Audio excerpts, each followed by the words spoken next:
The night carried no moon 3 decades ago when they lit the pyres. Two stakes stood in the clearing, each wrapped with oil-soaked kindling, each holding a woman whose only crime was existing at the wrong intersection of power and fear. Lydia Cross, 8 months pregnant and still singing prayers to a goddess who had stopped listening, swayed in her chains as the torchbearers approached. Beside her, Maria Ashford gripped her friend's hand through the gap between their stakes, whispering words no one else could hear. 300 witnesses packed the forest clearing in Oregon's Cascade Mountains, their breaths forming clouds in air that had grown unnaturally cold. The Council of Elders sat in their carved chairs, faces impassive as stone, while the AlphaKing, old and broken by decisions he'd already made, watched from his throne without speaking. His son stood 30 feet away, restrained by 4 guards who struggled to hold the thrashing young man as he screamed himself hoarse. Donovan Blackwood was 32 that night, still young enough to believe strength mattered. His mother's eyes found his across the crowd, and something passed between them that would haunt him for 30 years. Not goodbye, not forgiveness, just a question he'd spend his life failing to answer. 10 feet to Van's left, Victor Ashford held his 10-year-old son against his chest, one hand clamped over the boy's mouth to muffle his cries. Victor's wedding ring caught firelight as he squeezed tighter. But children always see what you try to hide. Thomas's eyes were wide and wet, memorizing features that would be ash by dawn. The head elder raised his hand. Torches touched wood. Flames climbed with unnatural speed. Lydia sang louder as fire reached her feet, not screaming, singing. The old blessing the one Luna had sung for centuries before council had decided power should belong only to men who could be controlled. Her voice carried across the clearing over the crowd into the forest beyond, where an ancient tree stood witness. Then Thomas broke free. Small hands clawed Victor's grip away, small legs pumping toward the pyre before anyone could react. The boy made it 15 feet close enough to feel heat from the flames, close enough to see his mother's face twist from serenity to horror. The guard's arrow took him in the back. Clean shot, professional, no hesitation. Thomas crumpled mid-stride, and the sound Victor made wasn't human. He reached his son before the body stopped twitching, gathered the small form into his arms, and his screams mixed with Van's until they became a single chord of masculine anguish the forest would remember. The fire took both women within minutes. Lydia's blessing cut off mid-phrase, replaced by silence so complete it felt like the world had stopped breathing. Then the tree died. The ancestral tree that had stood for 8 centuries simply stopped living. Every leaf withered and fell in the space of 5 heartbeats. By the time the pyres burned down to coals, the tree was a corpse standing watch over 2 murders and 3 destroyed men. Van broke first. He tore free from the guards, crossed the clearing in seconds, and fell to his knees in the ashes that had been his mother.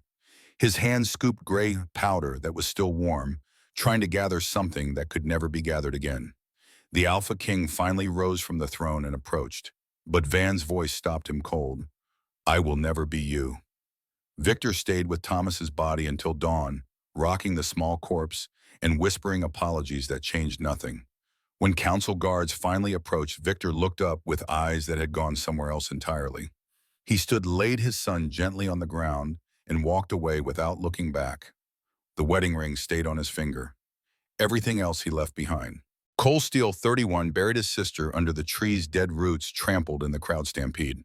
No ceremony, no witnesses, just dirt and silence, and the beginning of a choice that would define the next 30 years. He could become like Van or Victor, or he could become something neither would understand until too late. 3 men walked away from that clearing. 3 paths diverged. And 3 decades later, a woman who should never have existed would force them to converge again. The great hall of Blackwood Keep smelled like old wood and older fear on the morning Donovan Blackwood felt mortality for the 3rd time. The first had been his mother's death. The second had come 6 months ago when the doctor's hands had trembled while explaining what the scans showed. This third arrived as he watched an accused Alpha kneel before the throne and understood with perfect clarity that he'd become the man he'd sworn to destroy. Van was 62 now, hair more silver than black beard trimmed close to hide gray that had crept in. Scars across his knuckles told stories he'd stopped sharing. The tremor in his left hand came and went worse when tired, which was most days. 6'5", still broad enough to fill doorways, but there was brittleness to him, that careful observers noticed. The accused Alpha Marcus, some minor noble, had questioned Van's latest trade agreement. Not even loudly, just mentioned in passing that perhaps the terms favored the East more than necessary. Van's voice carried without him needing to raise it, "You challenge my judgment." The verdict came without deliberation: exile. 3 days to settle your affairs, your lands revert to the crown. Exile was death by another name. Everyone knew it. Marcus walked from the hall with his head up, and Van watched while feeling absolutely nothing. 3 decades of feeling nothing had calcified into something he couldn't remember how to break. The council session afterward lasted 2 hours. Van approved, denied, or deferred based on calculations that had become instinct. Keep the strong in line. Crush dissent before it organized. Never show weakness. Lord Victor Ashford sat 3 seats from the head table, silver hair, immaculate fingers steepled. He was 60 now, still elegant in ways Van had never mastered. When Victor spoke, it was with careful courtesy of someone addressing a loaded weapon. "My king, regarding the Western Territories' request, perhaps a compromise might serve long-term interests." Van didn't look at him directly. They'd stopped making eye contact years ago. "Do not speak to me of long-term interests, Victor. You know better." The words hung heavy with shared history. Victor's jaw tightened, but he nodded and said nothing more. Cole Steele waited until the hall emptied before approaching. 61 and still moving like age hadn't touched him. Cole had been Van's beta since they were 20, the only person left who remembered Van before the darkness settled in permanent residence. Cole poured whiskey without asking, settled into the chair Victor had vacated. The ritual was decades old. "You were brutal today, even for you." Van took the glass but didn't drink. Kingdom needs strength. Kingdom needs a king with a soul. Cole leaned back. "You're 62, Van. What legacy are you leaving?" The question hit harder than it should have. Legacy. Van had built an empire of fear, crushed every threat, turned the council into a rubber stamp. His territories were stable borders, secure authority absolute. No Luna had risen in 3 decades. He'd succeeded at everything he'd set out to do, and he felt empty in ways that made his chest ache worse than the disease eating his lungs. "I kept them safe," Van said roughly. "No Luna has threatened the peace. That's legacy enough." Cole didn't flinch from the lie. "You've built a prison and called it paradise. People obey because they're terrified. Marcus wasn't wrong about that trade agreement. It does favor the East. But you couldn't admit that without looking weak." Before Van could respond, a guard entered. "My king, news from the Cascade Mountains. The ancestral tree has bloomed. White flowers, thousands of them. Witnesses say it happened overnight." The whiskey glass shattered in Van's hand. Blood mixed with amber liquid, but the only thing that registered was the impossible fact hanging in the air. 3 decades. The tree standing dead and gray. And now it bloomed. Cole was on his feet, gripping Van's shoulder, the mate bond. Van nodded, unable to speak. Cole's response was immediate. "Then we ride." Van wanted to argue. He was 62. She was 24. She was Lydia's daughter. The bond was wrong twisted. But the pull wouldn't stop, and somewhere 500 miles south, Elena was in danger. He could feel like it was happening to him. "I'm too old for this," Van said hollowly. "Too broken." Cole's hands gripped his shoulders. "Then be better. You've got time left. Use it. Protect her the way you should have protected Lydia." Elena Cross was scrubbing stone floors for the last time, though she didn't know it yet. Sacred Grove Sanctuary's great hall smelled like centuries of incense and decades of misery. 24 years here. 24 years of being told she was cursed, broken, a stain that could never be cleaned away. But Elena wasn't broken. She'd learned survival meant hiding what you felt, showing only what they expected.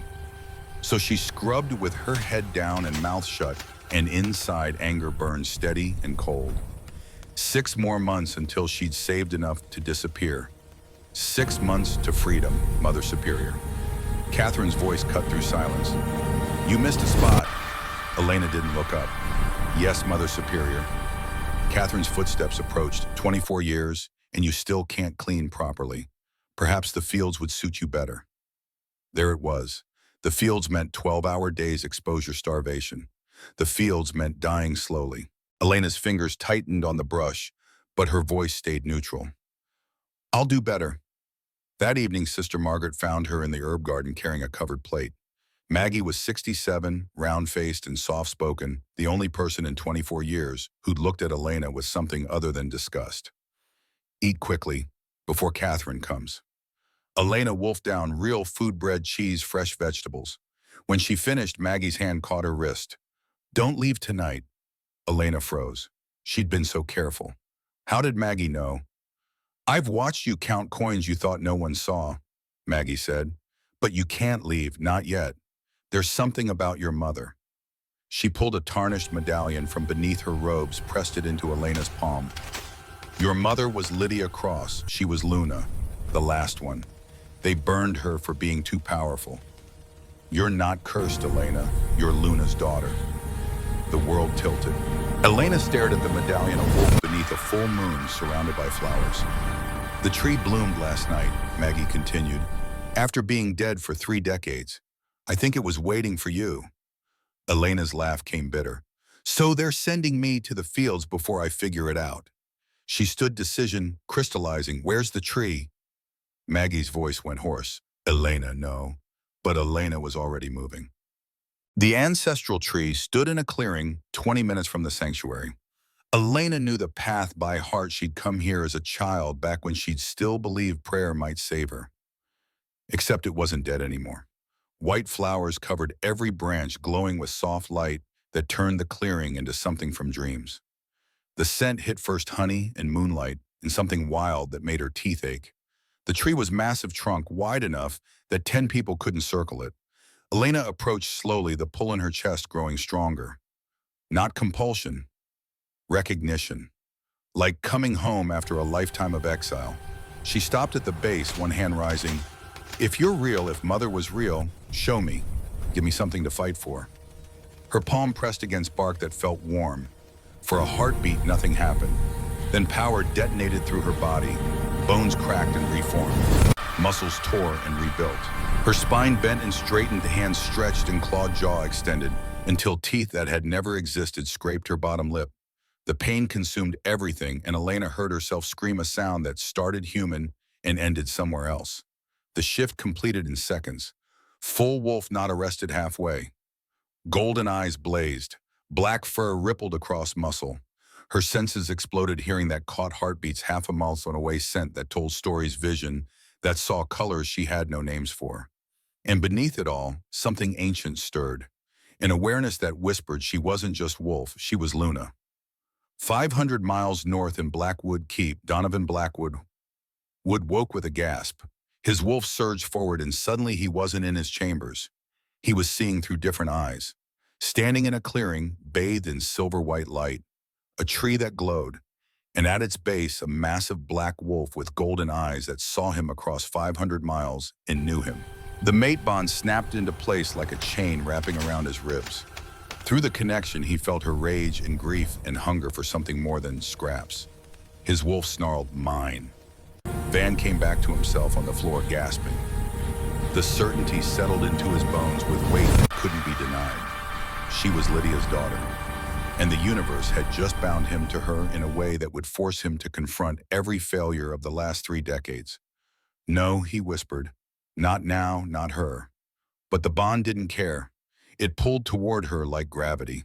Cole burst through the door, the mate bond. Van nodded. Cole pulled him to his feet. Then we ride. Now. Within 10 minutes, they were mounted and riding into darkness. Elena returned to the sanctuary in the gray hour before dawn, her shift reversed, body shaking.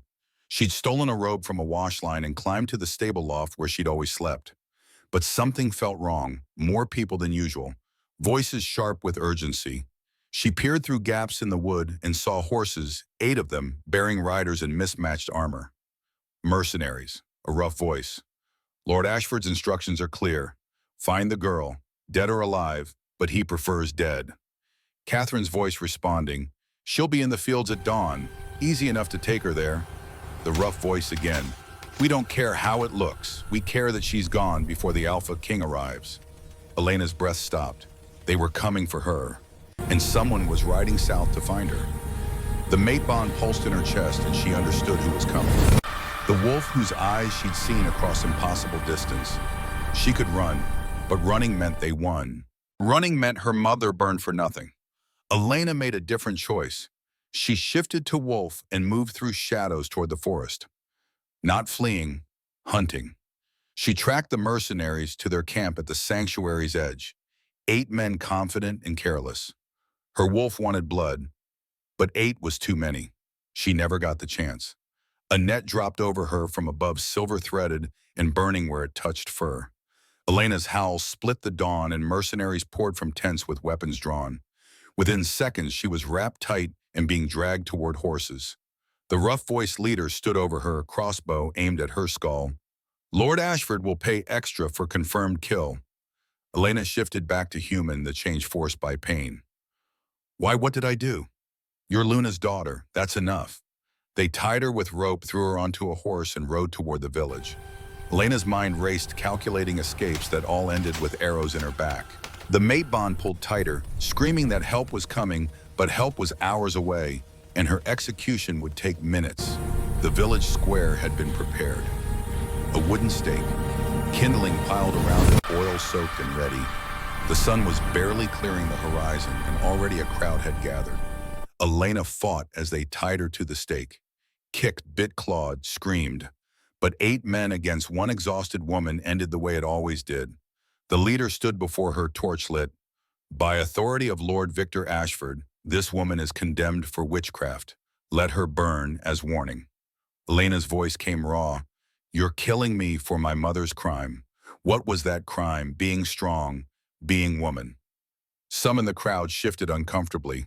The leader moved quickly, lowering the torch toward oil-soaked wood.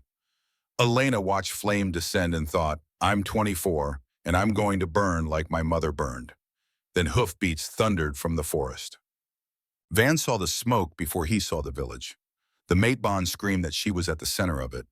They'd pushed the horses beyond safety, covering 500 miles in 5 days, through force of will and chemical fear.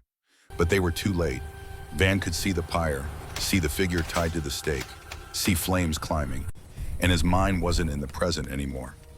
He was 32 again, watching his mother burn, held back by guards he couldn't overcome, screaming while his father sat on a throne and did nothing, feeling rage and helplessness congeal into something that would define 3 decades. Van's body locked up, hands frozen, legs unable to move, breath trapped. The PTSD was absolute, and part of him understood he was about to fail again. Cole's voice cut through, "Van, move." But Van couldn't. His vision was doubling, seeing the present pyre and the one from 30 years ago. Cole grabbed his shoulder, shook hard. "She's saving herself. Look." Van's eyes focused just in time to see Elena do the impossible. The fire touched her feet. Pain registered in her scream. But instead of surrendering, something in her erupted. Power that Van felt through the bond, raw and devastating. The flames blew back. The ropes incinerated. The wooden stake splintered, and Elena tore free, shifting mid-leap to full wolf form that landed in a crouch. Her eyes blazed gold. Her snarl echoed across the square, and every wolf-blooded person felt the weight of Luna presence pressing down like atmosphere at the bottom of the ocean. The crowd panicked, scattered. The mercenary leader raised his crossbow, but Elena moved faster. She covered 15 feet in a heartbeat, jaws closing on the man's wrist. The crossbow clattered away, and the mercenary's scream was brief before her claws opened his throat. Van watched her take down 3 more in seconds. Efficient, brutal. The remaining 4 ran. She bounded toward the forest, and Van finally kicked his horse forward, paralysis breaking. The mate bond pulled him after her. Elena collapsed a half-mile in her shift, reversing in painful spasms that left her human and gasping. Van found her in a small clearing, naked and shaking burns covering her feet and ankles. Van dismounted carefully, making noise. "Elena Cross, I knew your mother." Her head snapped up, and Van felt the impact of those green eyes, Lydia's eyes like a physical blow. Elena's voice came hoarse. "Everyone knew my mother. She's why I'm cursed." Van moved closer, hands visible. "You're not cursed. You're what I failed to protect 3 decades ago." Understanding flickered, followed by rage. "You're the one, the son who watched her burn and did nothing." The accusation landed perfectly because it was true. Van nodded, "Yes. Elena's laugh came bitter. And now you're here to finish the job. Van pulled off his riding cloak, held it out. I'm here because I owe your mother a debt I can never repay. And because the universe decided to bind me to you in ways I don't deserve. Elena stared at the cloak. The mate bond. I felt it. Van nodded. I'm 62. You're 24. You're Lydia's daughter. The bond is duty, not romance. I'll protect you as I should have protected her. Nothing more. Something in her expression shifted. And if I don't want protection, then I'll give you money, resources, safe passage wherever you want. Free you if I can find a way. Elena took the cloak, wrapped it around herself, stood. Why did they kill her? The real reason. Van met her eyes, decided truth was the least he owed. Because she was Luna. Could unite packs that hated each other, heal wounds that should have been fatal, broadcast truth that powerful men wanted buried. The council feared her. So they called her heretic and burned her. Elena absorbed this. And you let them. Not accusation anymore. Statement of fact. Van couldn't deny it. I let them. I was 32 and powerless and terrified. So I watched her burn and spent 3 decades making sure I was never powerless again. Elena studied him. Did it work? Are you powerful now? Van's laugh came hollow. I'm the most powerful man in the Northern Territories. And I'm dying alone, hated by everyone, including myself, so no. Before Elena could respond, more hoofbeats approached. Van's hand went to his sword, positioning himself between Elena and the sound. Lord Victor Ashford sat astride a gray mare, silver hair, catching morning light. He held a crossbow aimed directly at Elena's chest. Van's voice dropped to a growl. Lower the weapon, Victor. Victor's aim didn't waver. I can't do that, Van. You know why she has to die. Van moved to full cover. You won't touch her. Victor's expression flickered with pain. Then you'll doom her. Your court will tear her apart. At least my way is fast. Elena's voice cut through. I'm not dying today. She stepped around Van, facing Victor. Her hands rose and Van felt power gathering Luna abilities she didn't know how to control. Elena's words came firm. You want to kill me because you think I'll bring destruction. But destruction is already here. Her power erupted, not physically, mentally. She reached out, grabbed both Van and Victor's minds, and broadcast a memory neither wanted to see. Suddenly, Van was experiencing the night from Lydia's perspective, feeling her terror as they chained her, feeling her love for the daughter she'd never meet, feeling her final thought, don't let them make you monsters. Victor collapsed off his horse, and Van fell to his knees. Both men gasped like drowning, and tears Van hadn't cried in 30 years burned tracks down his face. Victor's sobs were rawer because the memory included Maria, his wife, burning beside Lydia. Elena's voice came distant. You've both spent 3 decades becoming exactly what she feared. You can't undo the past. You can only choose what comes next. The broadcast cut off. Van came back gasping. Victor lay curled on the ground, making sounds no grown man should make. The crossbow had fallen useless. Cole approached carefully, helped Van stand. What happened? Van's voice came wrecked. She showed us. Luna's death. From her perspective, Victor and I both saw our mothers burn.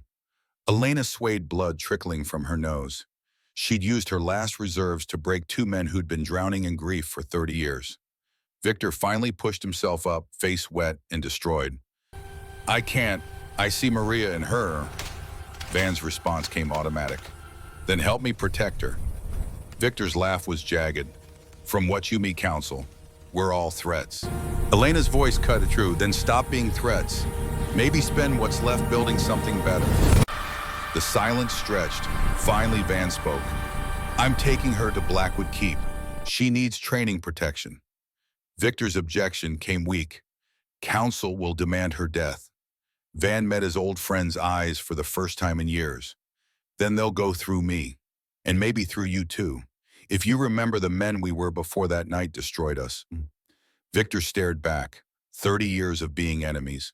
40 years of being brothers before that. One night that had killed both relationships. Victor's response came slow. I have weeks, maybe a month. Cancer. The doctors say I should have been dead already. Van felt the words land, then spend it doing something that matters. Help me protect her. Victor looked at Elena, really looked. She has Maria's defiance, Lydia's strength. If I kill her, I kill the last piece of them that's left. Elena's voice came soft. I'm not a piece of anyone. I'm myself. Victor's smile was broken but genuine. Yes, you are. And maybe that's enough. They rode for Blackwood Keep as an uneasy alliance. 5 days on horseback taught Elena things the sanctuary never could. Van's hands shook worse in the mornings. Victor rode with his left hand pressed against his ribs, hiding pain. Cole watched both men with exhaustion of someone who'd spent decades keeping broken things functional. Van's lessons came in fragments. Council will test you, not because they want to verify your Luna they already know. They'll test because they want you to fail publicly. Elena absorbed this while her burns healed with speed that should have been impossible. How do I make them afraid to kill me? Van's smile was sharp. You make them more afraid of what happens if they try. Victor mapped the council's factions, who held which territories where the fault lines ran. His voice stayed neutral, never quite meeting Elena's eyes. On the third night, Victor approached where Elena sat cleaning a sword Cole had given her. His words came quiet. Maria would have liked you. She had that same quality refusal to be diminished. Elena kept her attention on the blade. Catherine said my mother sang while they burned her. That true Victor's silence stretched. Yes, old blessing. The one Lucas sang before council decided women with power were threats. Elena's hand stilled. Did your wife sing too? Victor's voice cracked slightly. She tried. Smoke took her voice first. Elena looked at him directly for the first time. I'm not here to replace them. I'm just trying to survive long enough to figure out what I know. Victor met her gaze. That's enough. Surviving is always enough. Blackwood Keep rose from the mountainside like something carved by violence. Black stone towers caught no light. Narrow windows positioned for archers. Walls thick enough to withstand siege. They rode through gates that required 6 men to open into a courtyard packed with bodies. Noble servants, warriors. Every eye tracked Elena, and whispers started before her horse stopped. That's her half-starved thing. Probably seduced him with hedge witch trick. Elena's wolf stirred, wanting to show teeth. Van's hand found her wrist. Not yet. Van dismounted, helped Elena down. Head up, you're my mate. That makes you their future queen. They walked through the courtyard and the crowd parted. The great hall opened before them, vast space columns rising to painted ceilings, tapestries depicting battles. At the far end, 2 thrones, one occupied by presence alone, the other empty, dust-covered waiting. A man stepped forward, 60-something, silver threading, dark hair. His smile didn't reach eyes that assessed Elena with dispassion. Lord Brennan, Van's voice carried an edge. This is Elena Cross, my mate, your future queen. The hall went silent. Then chaos gasps, shocked whispers, one woman's dramatic swoon. Brennan's expression cycled through surprise to calculation to neutrality. Your mate, how fortunate. Though surely such important announcement requires council approval. Van interrupted with alpha command. The mate bond is chosen by the goddess. The council has no authority over divine will.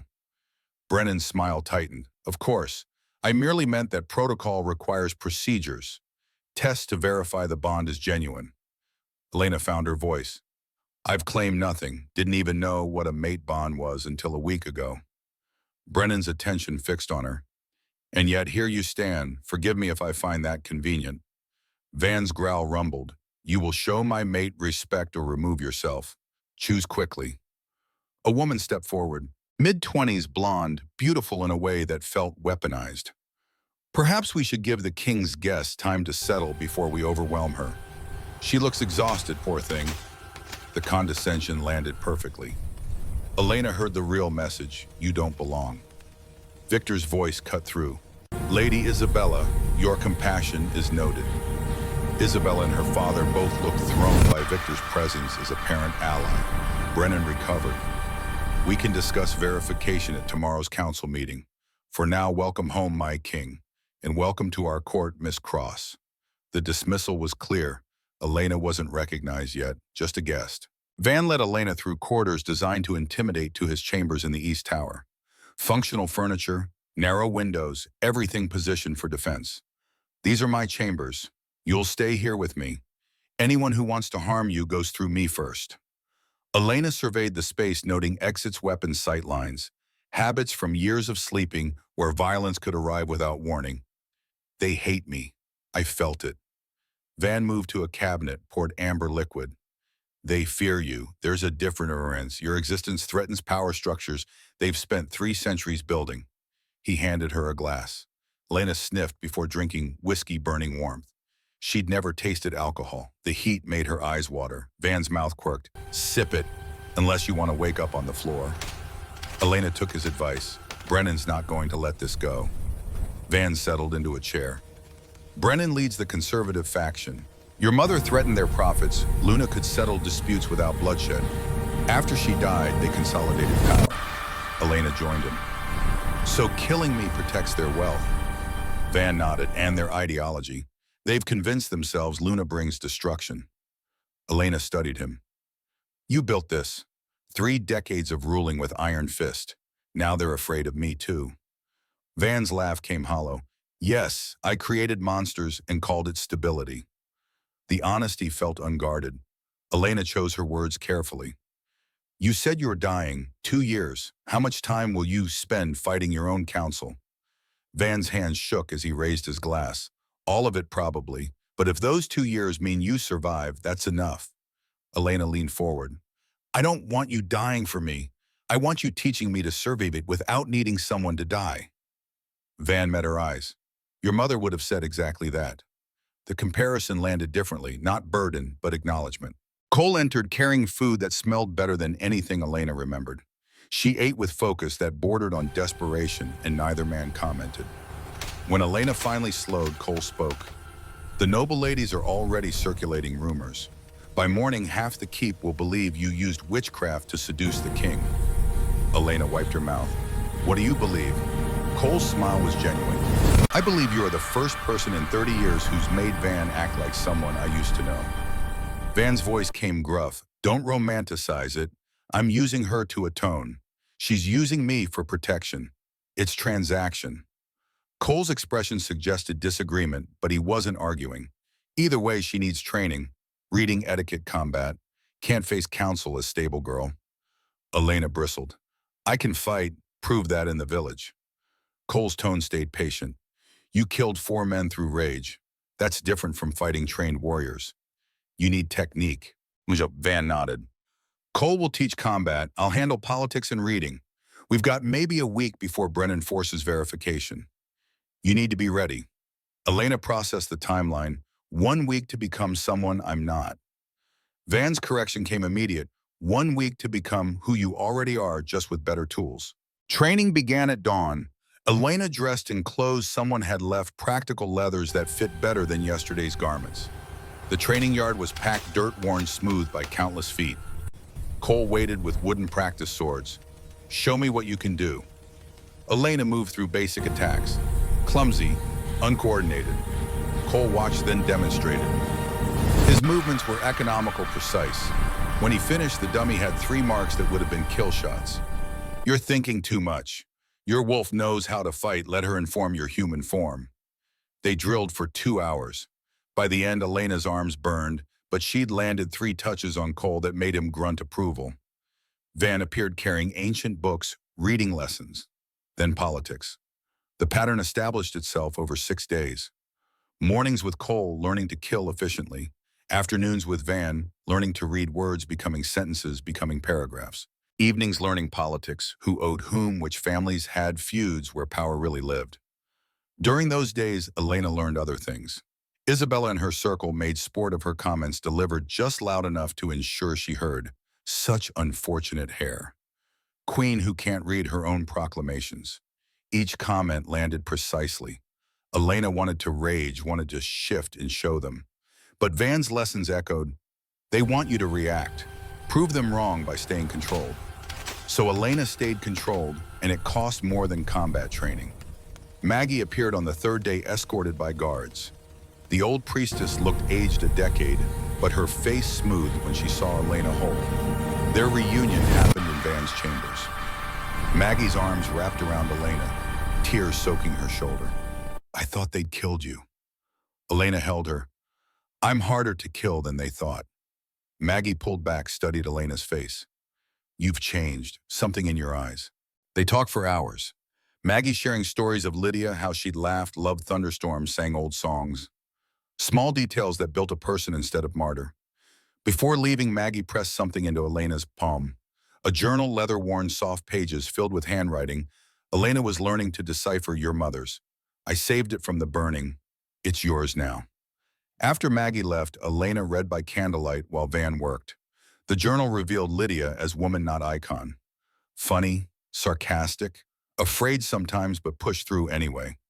The final entry, written the day before execution, ended with words that made Elena's vision blur.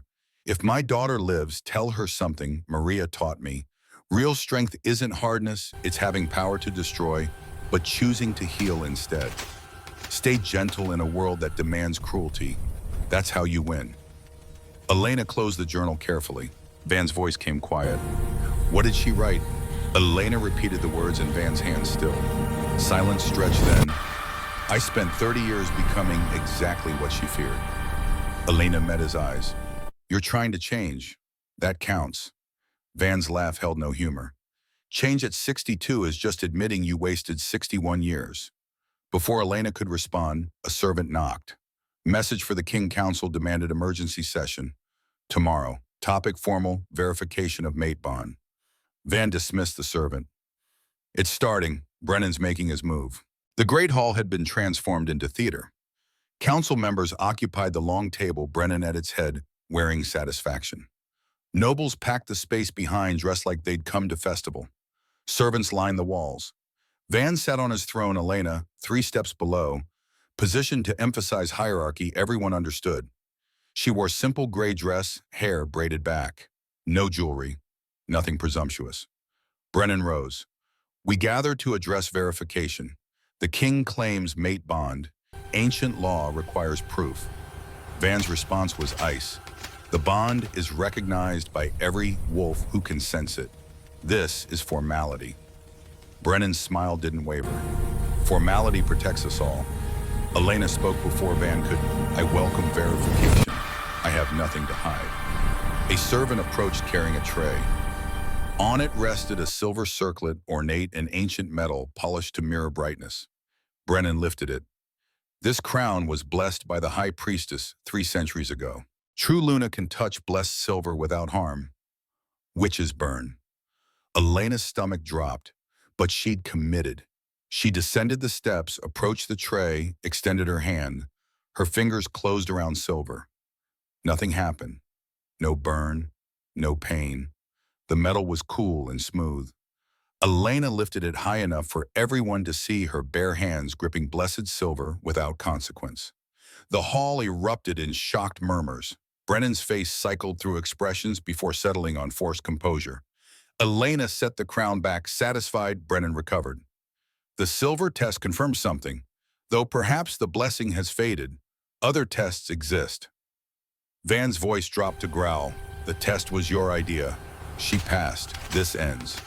Brennan didn't back down. Single test proves nothing. Witches have learned to resist silver through dark arts. I propose blood test. Luna blood glows gold under moonlight. Witch blood remains red. Simple, definitive. Elena's mind raced. She'd never tested this, but Lydia's journal had mentioned it. Luna mark that appeared under moon's light. Van's voice came sharp. Absolutely not. You're not cutting her. Elena ignored him. When Brennan's eyes gleamed. Tonight, full moon, in the courtyard where all can witness. Van was on his feet. Elena, no. Elena turned to face him. Trust me, if my blood doesn't glow, I'll leave. And you never have to choose between me and your kingdom. Van's response came barely audible. I've already chosen. Elena's smile was gentle. Then let me prove you chose right. Evening came with agonizing slowness. Elena spent hours reading Lydia's journal entries about Luna manifestation. One passage made her pause. Luna isn't something you are. It's something you channel.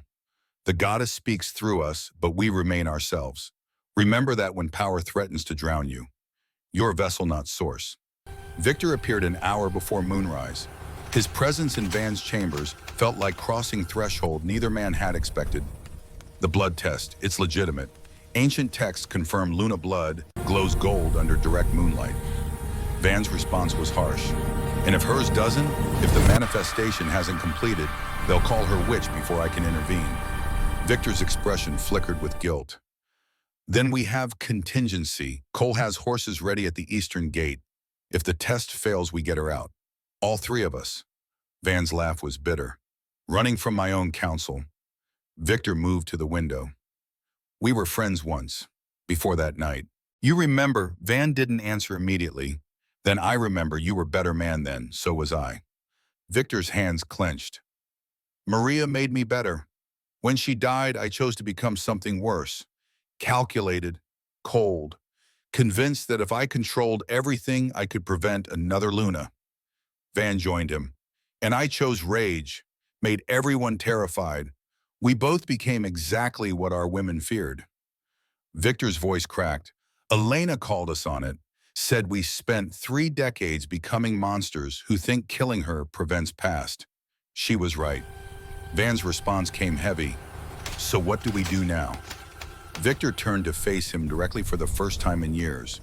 We try. Help her survive. Maybe die knowing we did one thing right. Van extended his hand and Victor stared at it.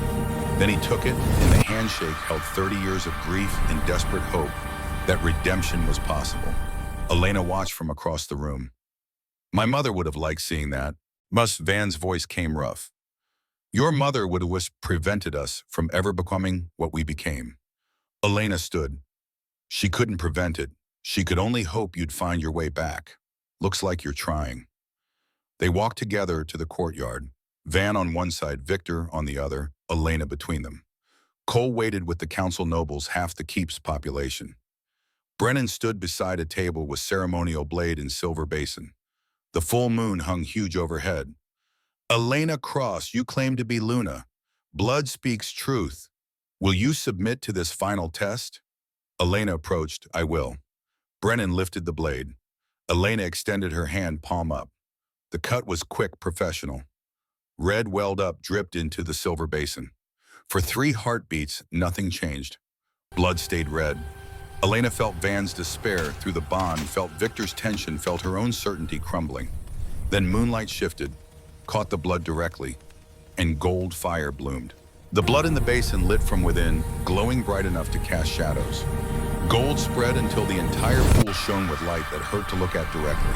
Gasps echoed, and Elena stared at her own blood, proving what she'd barely begun to believe. Brennan stepped back, shock breaking through his composure. Van's relief hit Elena like physical force. Victor's expression held vindication mixed with old grief. Elena's voice came clear. Still think I'm witch.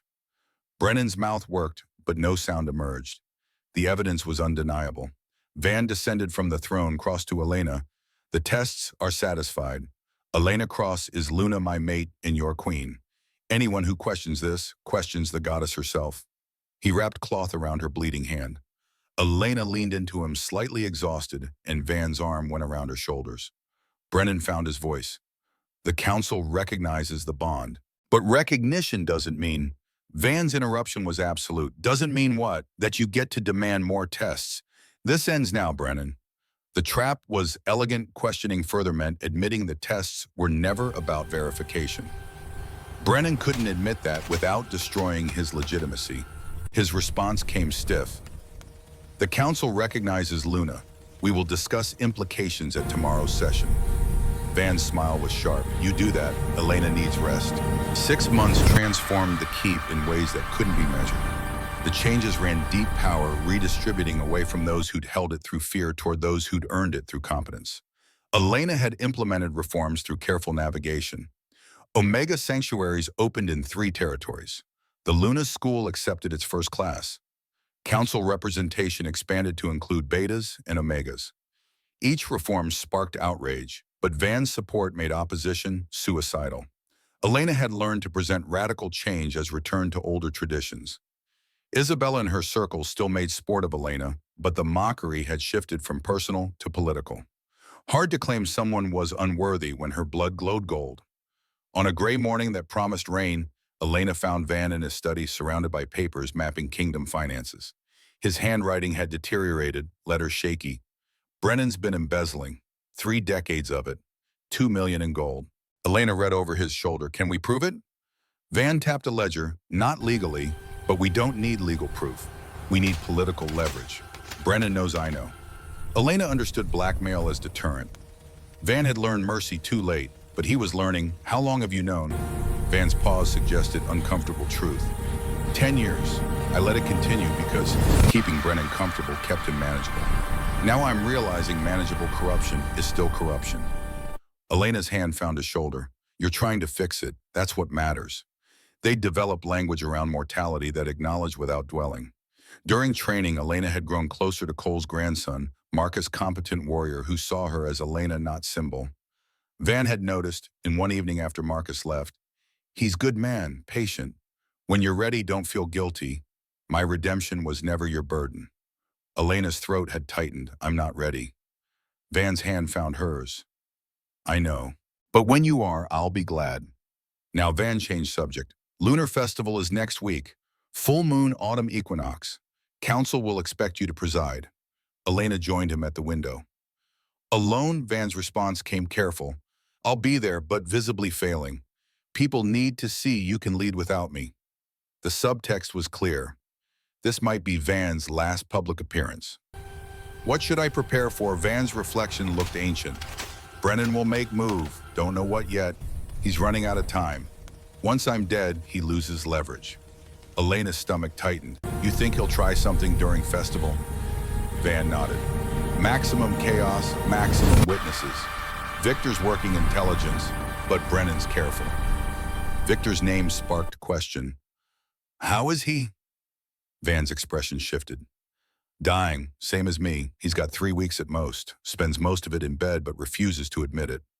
Elena found Victor in the East Wing chambers. He lay in bed, propped against pillows, face gaunt with pain. But his eyes stayed sharp. His voice came whisper rough. You look like her. Maria. Same way of entering spaces like you own them. Elena settled beside his bed. Van says you're dying and refusing to admit it. Victor's laugh turned into cough. Van's one to talk. We're having competition. I'm losing. Elena leaned forward. Lunar Festival. Van thinks Brennan will make move. You have intelligence. Victor went focused, despite pain. Lord Kane, Brennan's successor. More aggressive. He's been recruiting mercenaries, disaffected alphas. Maybe 40 fighters. Plan his festival attack, kill you. Maybe Van blame rogue faction. Elena processed this. How do you know Victor's smile was predatory? I've spent 3 decades building spy network. Kane's careful, but not careful enough. Elena studied him. Why are you helping Willie? Victor's hand touched Maria's portrait on the nightstand. Because Maria would have. Because I'm dying anyway, and I'd rather die doing something that matters. Elena found her voice. What's the plan? Victor shifted, wincing. Van wants extra guards, but Kane's counting on that. More guards mean more chaos. So fewer guards better positioned. You, Van, and me at center. Cole, an elite unit forming perimeter. Let Kane commit, then crush them. Send message. Elena heard the problem. You can barely stand. Victor's response came flat. I'm dying in 3 weeks. Rather go out fighting. Let me have that much. Elena wanted to argue, but the determination in his eyes stopped her. Victor had earned the right to choose his death. Van agreed. Victor hesitated. Haven't asked him. Easier to apologize after. Elena stood, moved to window. He'll be furious. Victor's voice carried decades of weight. Van's been furious at me for 30 years. One more time won't matter. Rain had intensified. Elena watched water pool and imagined it read, I'll fight beside you. Both of you. Whatever comes. Victor's response was immediate. No, you're Luna. You survive. That's the point. Elena turned, I'm Luna, which means I don't hide while people die protecting me. My mother made that mistake. Look how that ended. Victor's objection died. Again, recognition crossed his face. Lydia had submitted to execution, believing passivity would prevent bloodshed. Instead, it enabled murder and decades of corruption. Victor's voice went soft. She'd be proud. Terrified, but proud. The Lunar Festival transformed the courtyard into something from stories. White flowers draped every surface, their scent mixing with incense. The full moon hung huge overhead, autumn cold making breath visible. Hundreds of witnesses packed the courtyard. Elena wore white that matched the flower's dress constructed with hidden pockets for weapons she'd insisted on carrying. The ancestral crown rested on her head, gold gleaming. Van stood beside her on the raised platform, formal attire that couldn't hide how much weight he'd lost. His hand rested on sword hilt he'd die fighting rather than waste away. Victor stood on Elena's other side.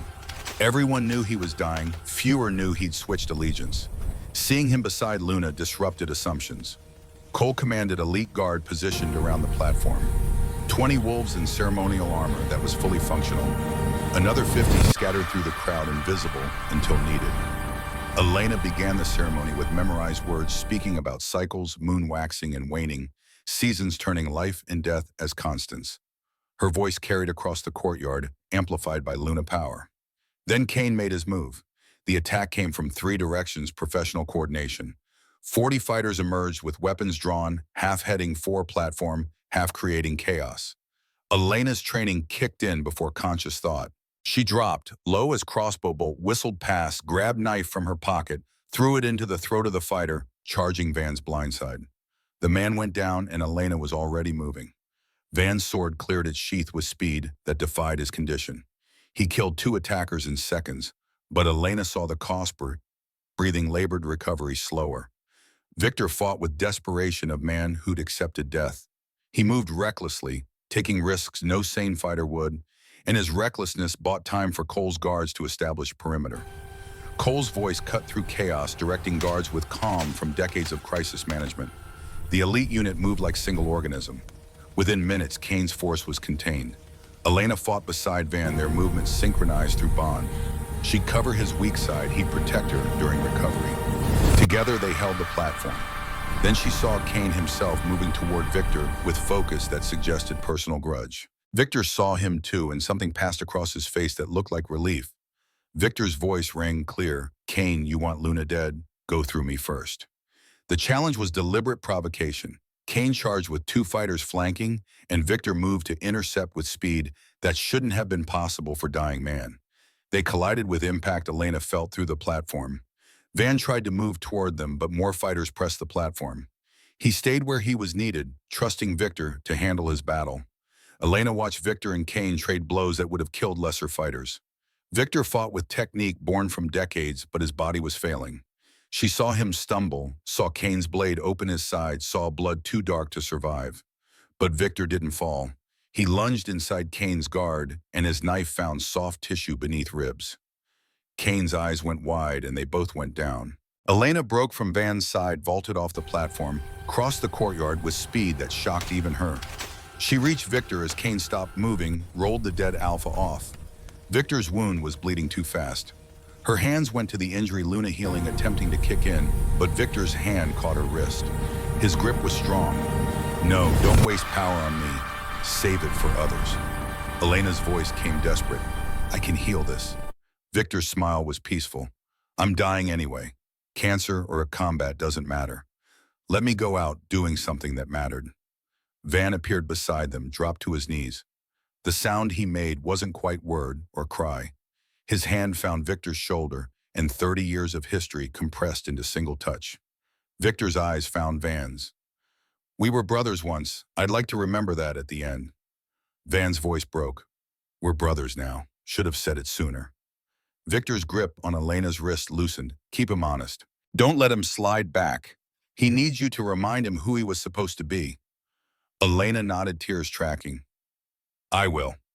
Victor's attention shifted to the moon. "Maria, I'm coming home." His breathing stopped. Van's shoulders shook, and Elena realized she was hearing him cry for the second time. Cole's voice called, "My king, it's over. Kane's faction surrendered." Van didn't seem to hear. He stayed kneeling beside Victor's body, one hand gripping his old friend's shoulder. Elena stood slowly, surveyed the courtyard littered with bodies. Her voice carried Luna power. Victor Ashford died defending Luna against those who would murder her for existing. He spent 30 years on the wrong side, and his last act was choosing right side. That's what redemption looks like, dying better than you lived. The pronouncement settled over the courtyard. Victor had been enemy to most present, but sacrificed complicated narratives. He'd earned something through his death. Van stood finally, a voice raw but carrying authority. Council will convene tomorrow. Those who participated will be tried for treason. This ends now. 3 weeks after the festival, Van stopped leaving his chambers. The decline was rapid, brutal. Elena spent days at his bedside, reading from books he'd collected, listening to stories, learning governance through anecdotes. Van dictated reforms during Clarity Council structure, Luna's authority, sanctuary expansion, education requirements. Letters started appearing, notes. Van wrote during nights when pain prevented sleep, addressed to future Elena. For when council challenges you, for when you doubt yourself, for when you miss me. Elena found one unsealed read without permission she knew he'd grant. You saved me, little moon, not from death but from dying a monster. I spent 60 years building empire of fear. You spent 6 months teaching me another way. Thank you for being the daughter I didn't deserve but needed. She set it down carefully. Vision blurred and returned to his bedside. Cole visited daily, sitting in silence. 42 years of friendship compressed into vigil. Maggie came, told Van about children in Luna's school learning to read. Van smiled. That matters more than borders, changing individual lives. On the 31st day, Van asked Elena to help him to the window. She supported his weight so little now and positioned him where he could see courtyard. First snow was falling. Van's voice was barely audible. Do you regret it, mate bond with dying old man? Elena's response came immediate. Never. You gave me purpose and family and understanding that I'm not what they said I was. Van's hand found hers, tremor so severe it was constant. Promise me something. Elena would have promised anything. What? Van's words were carefully chosen. Find mate who deserves you. Someone young, strong, who'll give you life instead of lessons about death. Elena's throat tightened. You're not my mate. You're my father. That's different. Van's expression cracked, tears tracking down sunken cheeks. I never had daughter. Thank you for being her. That night, Van's breathing changed, shallow, irregular. Elena summoned Cole, and they sat on either side while Van drifted. Near dawn, Van's eyes opened with unexpected clarity. Elena, come here. She moved closer, and Van's hand gripped hers with surprising strength. Remember what your mother wrote, what Maria taught her. Real strength isn't hardness. It's having power to destroy, but choosing to heal instead. Elena recognized the essence of her mother's words, transformed by Van's understanding. I'll remember. Van's breathing slowed. Elena felt the mate bond pulsing not with romance, but with familial love that transcended blood. Van's eyes stayed on hers. You're going to be magnificent. I'm sorry I won't see it. The breath released and didn't return.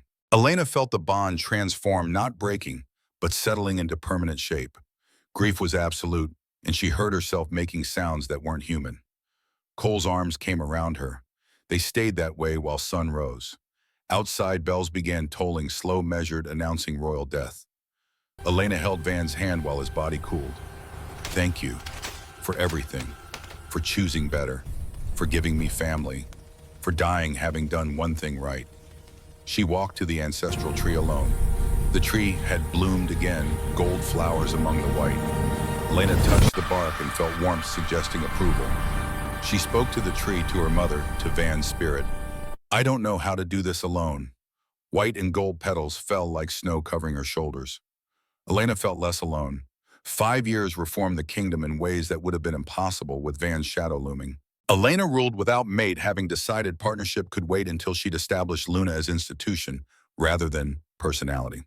The council had been restructured, moving toward representative meritocracy. 12 seats split equally between alphas, betas, omegas, and common wolves.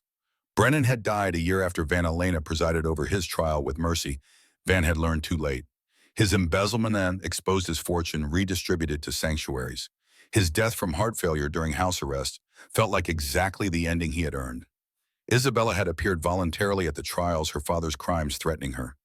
Elena had watched the woman who'd tormented her and chosen grace. You're not responsible for his choices. You may remain or leave as you choose. Isabella's composure cracked. Why show mercy? Because I'm trying to be better than people who hurt me, including you. Months later, Isabella married and departed for Eastern Territories. Before leaving, she'd approached privately. I was cruel, I can't undo that, but I'm sorry. Elena had nodded acceptance without forgiveness. Some wounds healed with scar tissue. Luna's sanctuaries operated in every territory. The school system expanded 47 branches, teaching 2,000 children. Elena had written textbooks herself, refusing to sanitize complexity. Students learned about Lydia's execution and Van's corruption and Victor's redemption. Truth, not legend. Elena stood in the garden courtyard on a spring morning, 29 years old, having survived 5 years of ruling alone. The loneliness was becoming difficult to ignore. The mate bond suggested it could wait for someone else if she let it. Marcus approached Cole's grandson, 26, recently appointed beta advisor. Competent, clearly interested beyond professional capacity, but too respectful to push. Over months, he'd become friend who saw Elena, not Luna. His voice carried formality. My queen, the delegation from Eastern Territories has arrived. Trade agreement regarding Luna Stone access. Elena nodded, filing away business, while noting how Marcus's eyes tracked her. Schedule for this afternoon, and Marcus joined me for dinner tonight. Not queen and advisor, just two people talking. Marcus's surprise was genuine, followed by a smile that transformed his professionalism. I'd like that.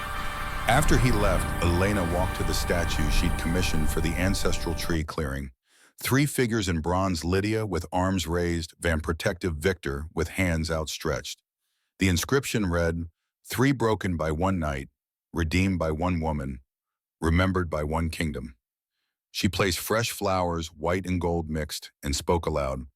I think I'm ready to let someone in who's not dying or damaged. Is that allowed? The breeze made petals fall like approval. Elena returned to find Cole waiting. 71 still sharp. I saw Marcus. He looked happy and terrified. Elena joined him. I asked him to dinner. Figured 5 years alone was enough. Cole's smile was gentle. Van would approve. Probably make some gruff comment about time you stopped wallowing, then pretend he wasn't relieved. Elena's throat tightened. I still miss him. Both of them. Some days more than others. Cole's hand found hers. Missing them means they mattered. That's proof love survives death.